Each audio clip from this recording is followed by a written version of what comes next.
Well, Maisie, you're in my...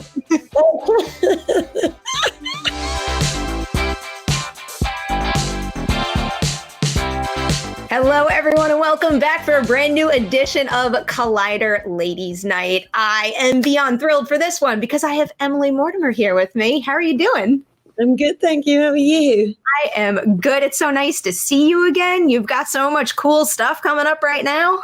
Yes, I do actually. I feel very proud of the movie that's coming out now, Relic. It's good. Yeah. I've watched it twice now, and I was talking with we do a horror show called The Witching Hour that Natalie was actually just on, and I was talking to my co-host about the movie, and both of us loved it the first time around, but I think it hits even harder when you know what it's getting at and you watch it a second time. It just makes that pit in your stomach ache even more.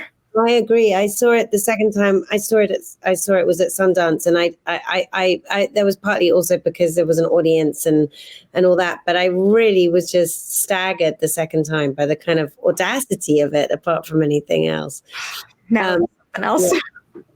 So we're going to go back to the very, very beginning here. And one of the things I always love asking about first is, do you remember the performance, the movie, the show, anything at all that made it click in your mind that I have to be an actor? Oh, no. I remember a moment when I did always kind of, do little I did little plays. I was a very, very shy child. I was an incredibly ridiculously shy child, and I would get sort of embarrassed even if my teacher sort of called on me to say something in class, or if someone said my name, I would blush. And so I wasn't what you might think of as a sort of natural performer, but I did have a very active sort of inner life, I suppose, and was always kind of acting out things in the garden to my parents or to myself. And I would act out anything. I was a television advert, so I would act out like adverts for washing powder that I'd seen on the television, or cookery programs or anything, and I'd make them watch me. But the thought of being watched by anyone other than my parents in the garden at home was horrifying to me. But I did join the debate class at school, and I had to do a debate about, I was speaking on anarchy and the, I was speaking for anarchy, basically. And I was about 13 or 14 or something like that. And I remember sitting in the audience and feeling just so scared and waiting for my turn and feeling like my heart was just going to explode out of my chest. I was so scared, and then I couldn't possibly do it. Like, there was just no way I was going to be able to do this thing. And then walking up onto the stage and something, and putting my little speech on the lectern, and then just something, somehow, like it was like a hand reached out from the sky or something and told me it was okay and took me, and I actually enjoyed it. I went from feeling more horrified than I've ever felt about anything to suddenly like, oh, this is okay, this is cool. And it was almost like that was the only way I could be kind of brave, was to just force myself to do the most terrifying thing I could have ever imagined, and then I was okay. But it was the in-between things, like putting my hands up in class, or going to children's parties and being picked on by the entertainer, and told to come and help do the trick. That was my idea of absolute hell. So the in-between still gives me anxiety. Oh my God, because they'd always tease you. They'd always make comments about what you were wearing, and you'd have to sort of laugh along with the joke, but you just want to die. And they were always kind of mildly abusive, and you were always the butt of the joke. I would spend my life getting out of going to children's parties in case I was picked on by the entertainer, or once there, hiding from the entertainer so I wasn't picked. But yeah, so it was just the realization that I could overcome my shyness in some weird way by really just doing something extremely public and out there, and suddenly kind of almost becoming another person in doing so, and that was a kind of real relief, and I think that feeling has sort of is what then I got hooked on. I got hooked on that feeling. It was like, you can't be shy when you're doing that, and it kind of gets you out of yourself somehow. Oh, for sure. I can totally understand that. I'll never forget my first TV junket interview. And it was almost like when I sat down in the chair, I feel like I kind of blacked out, but I did the job. And then after that, it was fine. I know. You can't believe that you could have got through it. So you hit the point where you know you want to be an actor, but do you remember what made you switch from thinking, I want to be an actor, to, wow, this can really be a career for me? Well, no, I mean, I went to university and I studied Russian and English. I didn't study theater at all, but I did act all the time. I did plays all the time. And I did a play at college, and it was a production of Kafka's The Trial. It had been adapted by Steven Berkoff into a sort of theatre production, and actually it was directed by Tom Hooper, who then went on to become a big Oscar-winning movie director. But an agent happened to come and see the play, whose daughter was at the university that I was at, and she just had been visiting her daughter, and she came to see the play, and she wrote a note and put it in my pigeonhole, my cubbyhole in college, and said, I'd like to represent you. And I suddenly had an agent, and so I was getting work pretty much right off the bat. I got a job just before I even did my final, finished my finals and finished my degree, and so I was working immediately. But I guess what happened was I was working immediately, but thinking always, I'm going to do something serious with my life. I'm going to justify all the money that my parents have spent on my very expensive education. This isn't forever. This is just a little bit. And I was also doing things that I wasn't particularly proud of and that weren't very good, and that I wasn't very good in. Very often in a sort of crinoline and a wig that looked like it had been sort of dropped from outer space onto my head, and in some terrible sort of period thing, and just cringing and sort of thinking, this isn't for me. I've got to do something serious and proper, and justify my education, as I say. And it wasn't until I carried on like that for a few years and getting work and making money, but it was none of it it wasn't making me particularly happy, and I didn't feel particularly proud of it, and none of it was anything that anyone would have ever remembered. And then I met my husband, Alessandro Nivola, a very accomplished and brilliant actor, and he was the first person who said to me, you better sort of shit or get off the pot with this thing, because you can't really be half-hearted. You can't be sort of thinking, oh, I'll just do this for a little while about acting, because it's like, it's a passion, and it has to be, and because it's really hard. It's a really hard life. So I don't understand what your sort of vibe is. It's like you keep saying you're embarrassed about doing all these stupid jobs, and you've got to do something more important with your life or whatever, but you're still doing it. So it's like, either decide you're going to do it and you're going to commit and you're going to do things you were interested in and passionate about, or don't, and go off and do whatever it is that you feel like you want to do. And it was kind of amazing, this pep talk that happened quite early on in our relationship before we were married. And I thought to myself, he's right. And it is a really exposing and vulnerable making job. And it takes so much to do it. And therefore do it with intention, and do it, with meaning, and try to make the best of it that you can, and give it your all, and don't just sort of wait for something better to come along. So I thought, I'll see what happens if I do that for a year, and then I'll see if I still how I feel. So I decided I was just going to really take it and myself seriously. And the first job I got after that decision was made was a film called Lovely and Amazing, which is still one of the things I'm sort of proudest of, actually, and I feel was a real milestone for me, and was really I count that movie as the kind of beginning of my career in a way, of the career that I feel like I was kind of in charge of. What kind of sex do you have with your boyfriend? You heard me. That's private. You're absolutely right. Forgive me, I was just trying to get a feel for what you find sexy. Why don't we try reading the scene? Yeah, let's just do this, okay? Is it difficult, though, that early on in your career? Because I even still have this mentality a little where I just need to like work all the time. And it's very difficult for me to say no to something. So when you're first kind of starting out and you have to pass on something that just doesn't feel right to you, is it, I don't know, do you have to explain decisions like that to your team? And what do you do if they try to nudge you in the other direction? Well, Maisie, you're in my...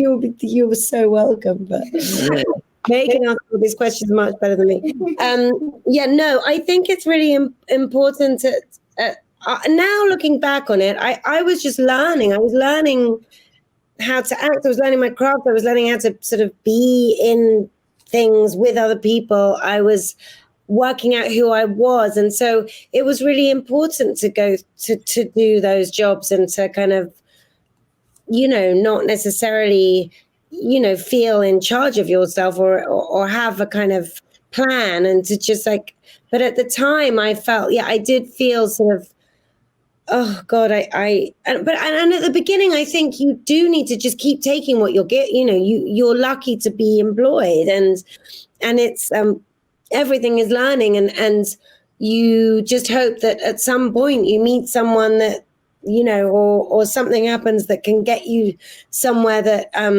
that feels like it's your place. But at the beginning, you're out there and you're just learning and you should just take what you can get and do it, and not have this kind of, I think it comes back to being this sort of shy kid. I would just feel so embarrassed about sort of the idea of people seeing these things. And I would just dread anyone saying, oh, I saw you in that thing on the TV. And I just feel like, oh no, please. I'd much rather no one did.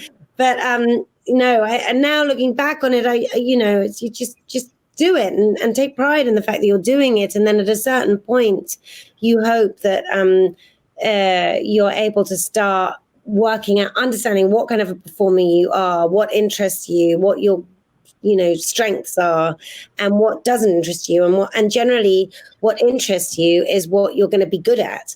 And so when I got the script for Lovely and Amazing, and I read it, and I just felt like, oh my goodness, this is to be part of this story and to be helping to tell this story. That's what I want.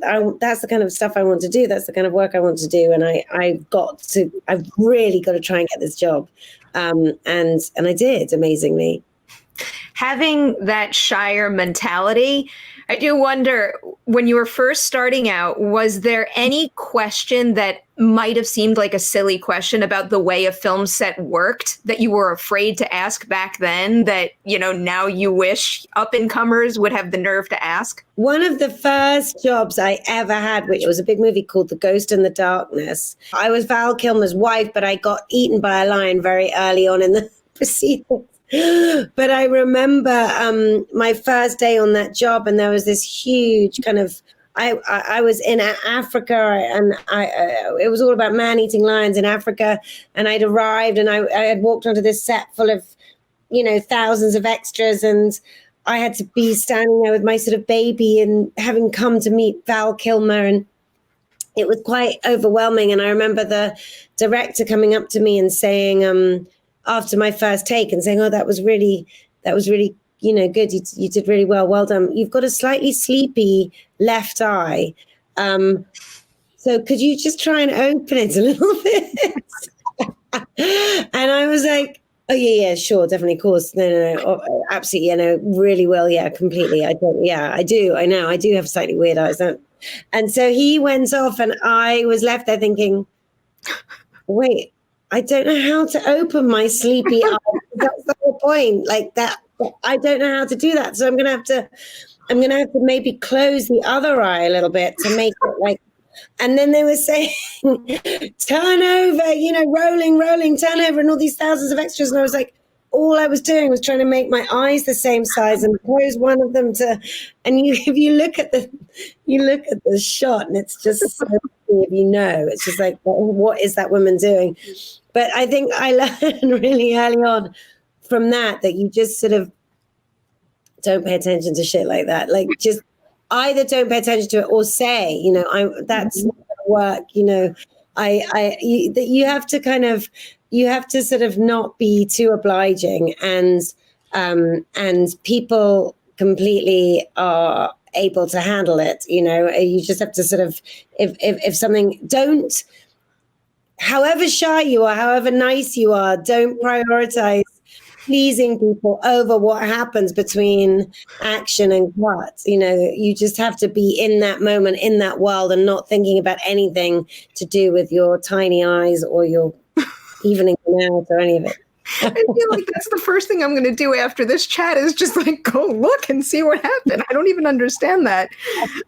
There is no way I can cover your filmography and not talk about Scream, which is my second favorite franchise of all time. Number one being Jurassic Park. So I am a big fan of. And everybody on Collider knows this, but I am a big believer that Alessandro's character in that does not get enough credit for what he means to the franchise overall. Oh my God, you need to discuss this with him. I have like a big theory about it. I find that Billy encapsulates what makes the franchise churn, and it's the constant repetition of seeing somebody else make a mistake, but just human nature and intrigue in that kind of science just drawing you to making the same mistake again. And that's why he took the raptor eggs. Okay. That is Alan right there and still did it.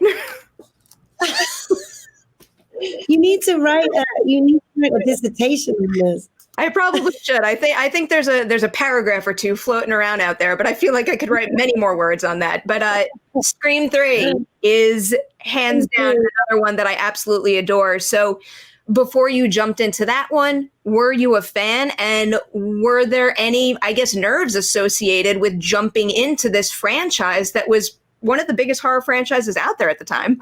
Well, luckily for me, I didn't really know that. I just went along to this audition because my agent said there's a part in this movie, Scream 3. And I did, of course, know that there was a Scream 1 and a Scream 2, but I wasn't sort of like clued into like what a big deal it was at all. And I wasn't like horror, and those kind of movies were not my thing. And so I don't even know that I don't think I'd even seen them. And I went for this audition as this... very ambitious girl from Bakersfield, California, who, and I was just like, there's no way on earth that I'm going to get this part. Like, there's just no way. I mean, I'm a girl from Oxfordshire. I've just got here to visit my boyfriend, and I'm not going to get this. And I went in there, and all the more reason. I mean, I was just like, there was cues of these very kind of glamorous blonde, sort of LA, what you think of as LA chick, sort of beautiful girls queuing up for this part, and I was just like, oh, there's no way I'm going to get this. But I think that I get there's something that happens to me when the sort of when the chips are really stacked against something or against me in a moment. I quite like it. I don't know. I sort of just have a sort of quite good attitude to that. I don't really have much pride to begin with. So when there's a moment where you're really sort of nothing's expected of you by anyone, and you're almost certainly going to fail, I come into my own. And so I did this audition and I got the job, and it was Wes Craven, and I do really have him to thank, because that was before Lovely and Amazing, actually.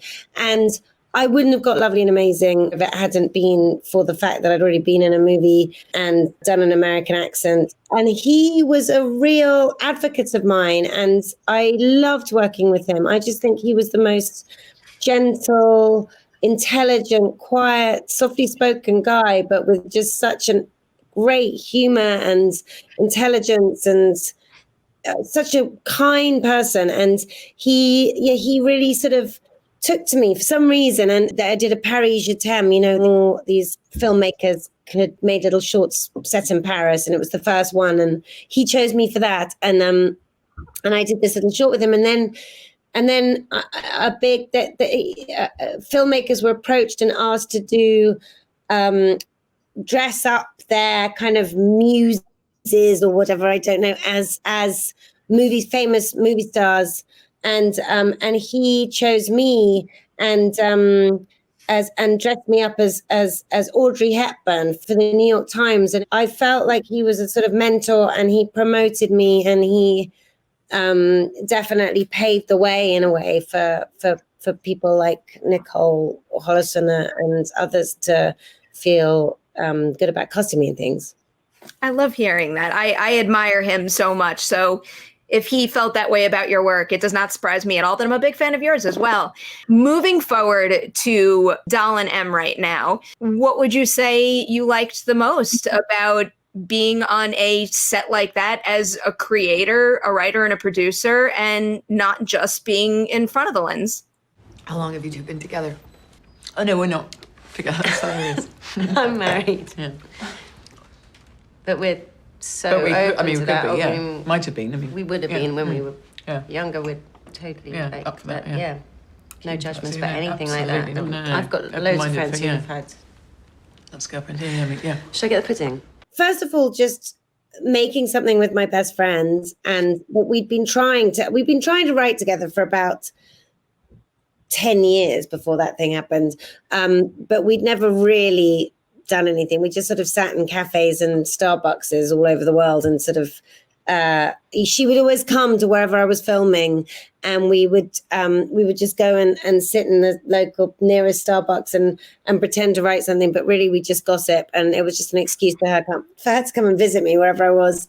Now she's much too grand, and I'm the one visiting her. But then she was the one visiting me, and we decided we were going to write together as a kind of excuse to just keep talking to each other and keep up our codependency as much as we possibly could. And as I said, she would fly to various locations, and we would write in various Starbucks around the world, but not write anything.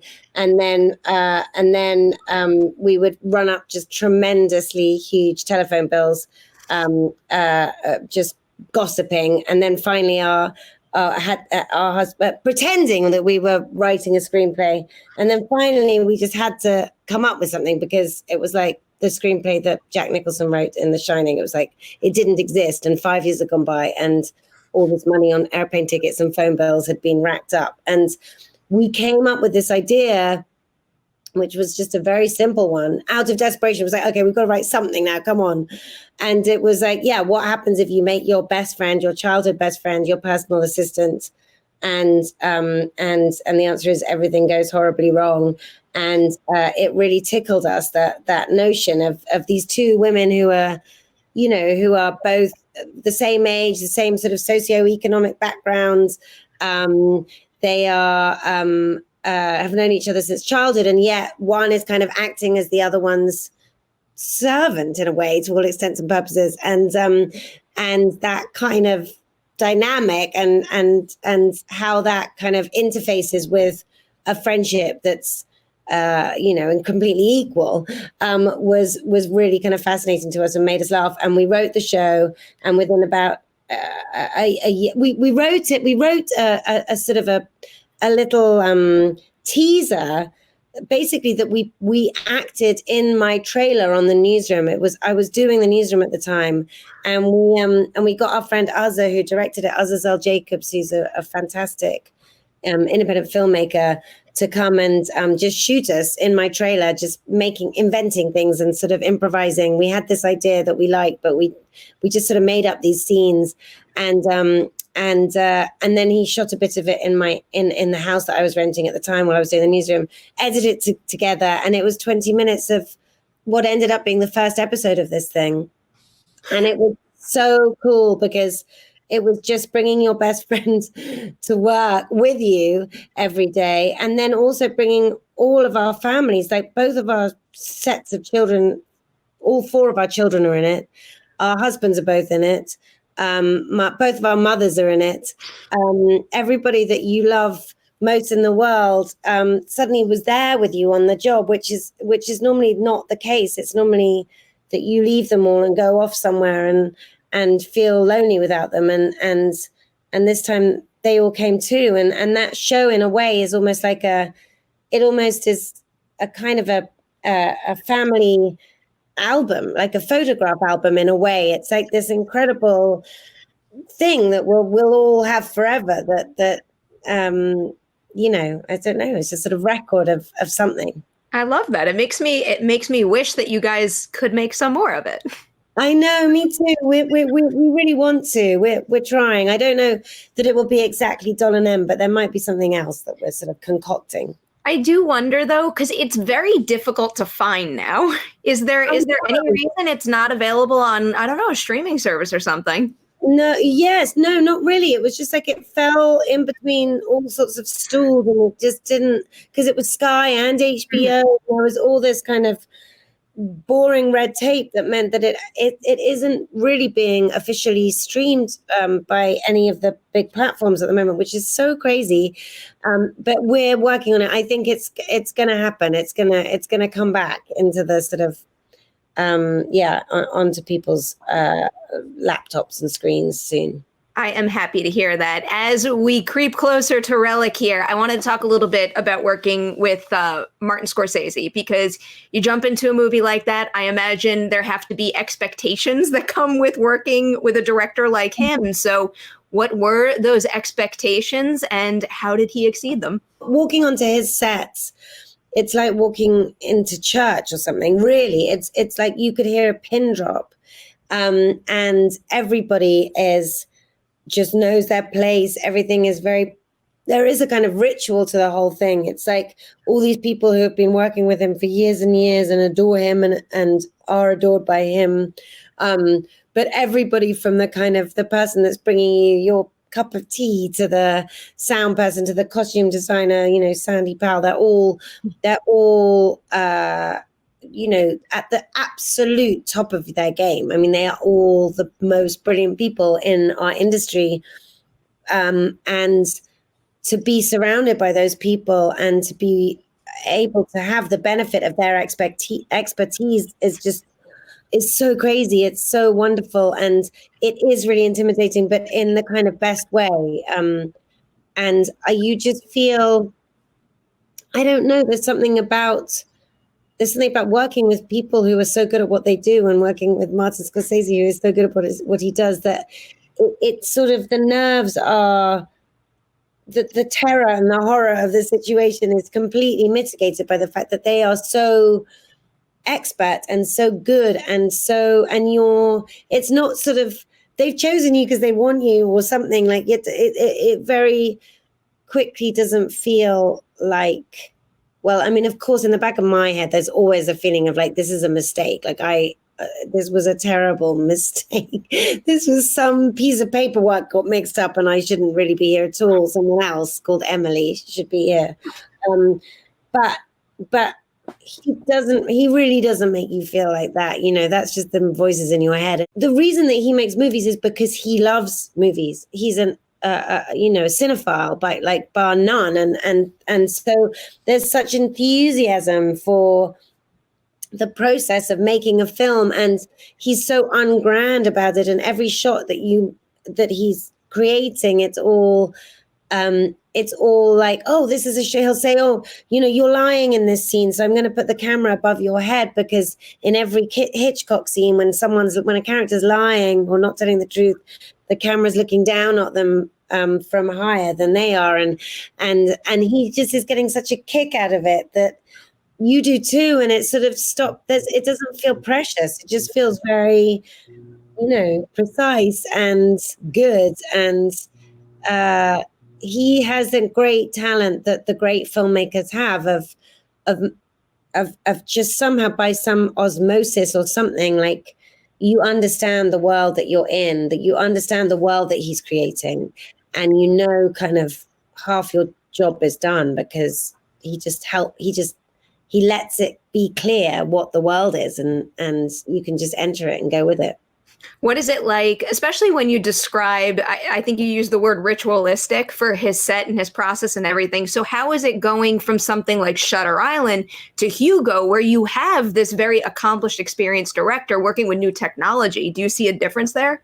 Not really. He took it so in his stride, that technology. And as I said, it was basically part of the same thing, which is just the, the kind of the joy of it, the joy of being able to work with this technology and it makes him very ungrand. He's not grand at all.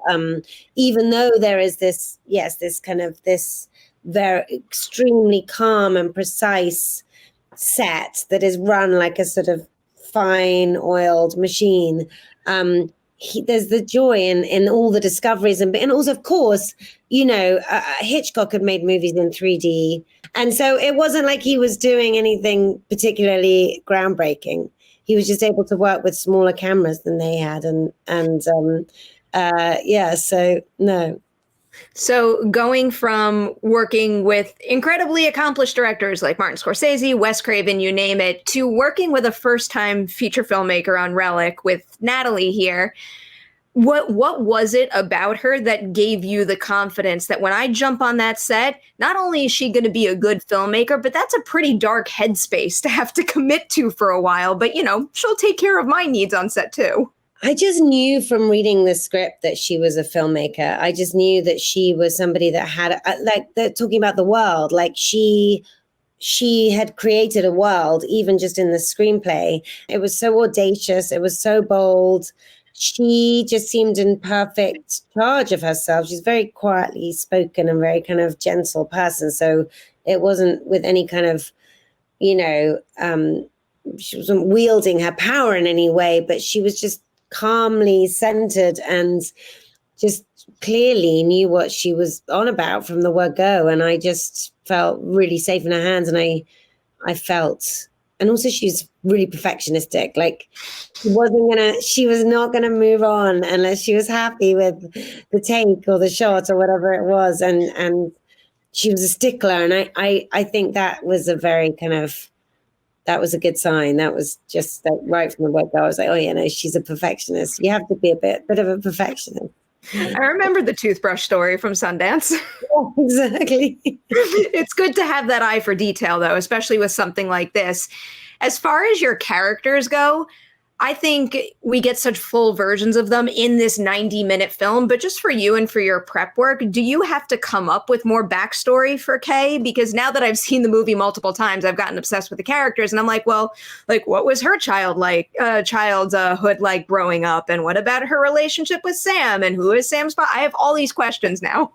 I know, no, yes, me too. But we did have actually more backstory when we started shooting, and then in the end it got cut because it was sort of, and I think that was right, because really it's a sort of everyman family. I think it's a tale that is as old as time. These three women, one of them is my mother, one of them is my daughter. I'm coming home to help her because she's sick and ailing, and eventually is going to die. But of course, life is more complicated than that, and relationships are more complicated than that. And I'm coming home because I love her, and also because I have some duty to her. She's my mother and she raised me, but it's fraught with kind of guilt and regret and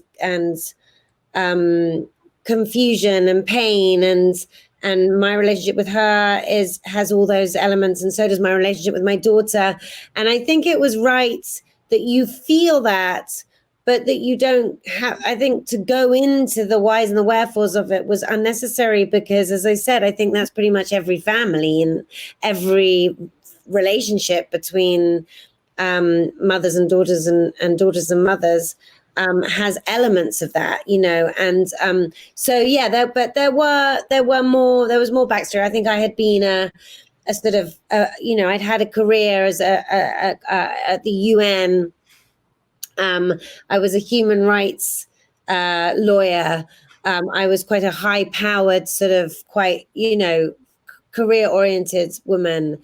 And I had, kind of relied on my mother when my daughter was in her childhood and when I had got divorced. And I'd obviously had some kind of breakdown as a result of splitting up from the father of Sam, and had used my mother and father as a kind of as had they had been basically rearing my kid for the few years where life got difficult, and so that had set up this kind of journey of kind of guilt and shame and regret and gratitude too, and all that stuff. So, but I think it was good that actually didn't end up in the final movie, because, as I said, I think we all understand difficult interfamiliar relationships, and once you get too specific, it makes it less like something you can relate to.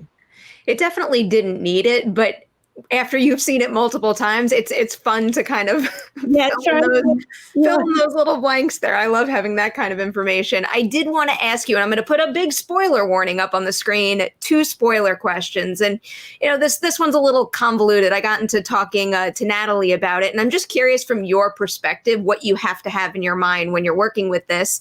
It's I guess I'll call it the evil entity of the film, because I think it can be interpreted. You could look at it as like a supernatural creature in a sense, but it's also just like a very real human affliction. So when you read the script for the first time, what are some of the burning questions that you had for Natalie so that you could fully play what Kay is seeing at the time?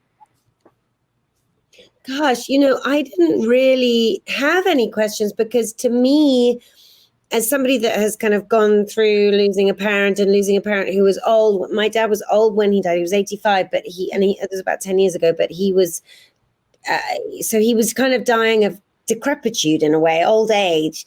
And he definitely had kind of cognitive impairment towards the end, where I don't know whether it was exactly dementia, but I think it was a version of it where suddenly he was looking at me like he sort of didn't know me at times, and that is such the most horrifying experience. It is so odd, as I'm sure anyone who's had to deal with that will agree, that it's scarier than kind of anything you could ever think of in a horror film or anything. When someone all your life and has reared you and raised you and never not looked at you with anything but love, is suddenly looking at you like they don't really know you. That's horrifying, and it does feel almost like they've been taken over by some supernatural force or something. And it's, to me, that was all I needed to sort of think about. It was that simple, really. It's just like what happens to us as we sort of decline and age and start to make our way towards death is sometimes really scary at first glance, and it is like having been taken over, or the part of you that is the kind of the bit that feels the most sort of present and relatable has just kind of been, I don't know, hijacked. And so I really felt that was all I needed to sort of think about and draw on. Yeah, the way you describe it is why this is the kind of movie that keeps me up at night, and not necessarily the jump scare slasher type, as much as I enjoy them. The other spoiler question I wanted to ask you was, shooting that final scene, the material with the puppet, just what was that like for you? Had you ever done anything like that before? That just seems wild to me. No, it was amazing. I really felt incredibly, I didn't know what it was going to be like. I remember writing to a text to Bella after we'd finished that scene, and before she came for her little bit at the very end, and I was like, I've just spent all morning peeling a skin off my dead mother, or my, I like, what is going on? But it was an extraordinary experience. It was like when I read that scene, I felt like that was what sold me on the movie. As you know, when I got to the end of it, it had been beautifully written and constructed and full of amazing things all along. But then I got to that last section, I was like, wow, this is just so extraordinary, so bizarre, so outrageous and kind of audacious, and I like mad. Like I've never thought of, or I've never seen anything like this. I've never even thought of anything like this before in my life. And yet it speaks to me. Like, yeah, I can really, I sort of, this, it's speaking to me. I get it. I get it. It's cool. I'm with it. And then when we shot it, I had that feeling too. I was like, this feels right. This feels like what it feels like in a way, to help someone that you love die, and to help someone kind of shed. Again, it's a ritual. It was a ritualistic, thing. It's like shed the kind of the sickness, shed their body, shed the thing that's holding them back and stopping them being able to make that sort of incredibly difficult but yet sort of beautiful journey to death. And very often, people need their loved ones to help them make that journey. And there was something about that peeling off of the skin and the hair and this extraordinary ritual that felt both as horrifying as it really feels in real life to help someone die, and as beautiful and kind of cathartic in a way. And so I just think it's just an exquisite moment of movie making, and I was so proud and moved by it while I was doing it, and so proud to be a part of that. You really should be. I think the headline of my review of Relic is that it's bound to be one of the best horror movies of the year. I just think it's something special when you take genre and you get at, human truths that are very difficult to process, like what you guys do in this movie. So I cannot congratulate you enough on this one and everything you've accomplished over the course of your career. Emily, thank you so much for your time today. Thank you so much for having me. My daughter's clapping. She's clapping you more than me. I hope you enjoyed. Did you enjoy it? And my job is done here.